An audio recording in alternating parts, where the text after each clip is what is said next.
আসসালামু আলাইকুম। স্বাগত জানাই আমার YouTube news channel GHK news TV 24-এ।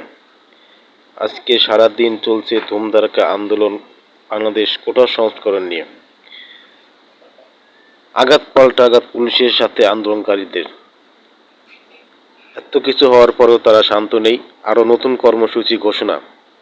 শুক্রবারে কি হতে চলছে নতুন কর্মসূচি আপনারা জানতে হলে এই ভিডিওটি দেখুন, কোথাও যাবেন না। আর একটা অনুরোধ, দয়া করে এই চ্যানেলটি সাবস্ক্রাইব করে আমার চ্যানেলের সাথেই থাকবেন।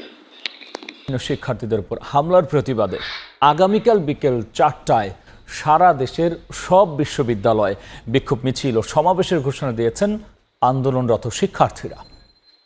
আমরা খুব স্পষ্টভাবেই বলতে চাই যে আমাদের সাথে সরকার বা অন্য কোনো পক্ষের রাজনৈতিক কোনো পক্ষ বিপক্ষ বা সংশ্লিষ্টতা নাই।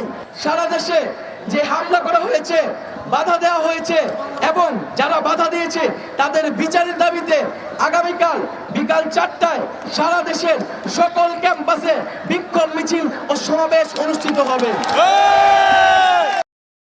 ধন্যবাদ বন্ধুরা ভিডিওটি দেখার জন্য। এরকম সবচেয়ে লেটেস্ট খবর পেতে চ্যানেলটি সাবস্ক্রাইব করতে ভুলবেন না। ধন্যবাদ, ভালো থাকুন, সুস্থ থাকুন, আল্লাহ হাফেজ।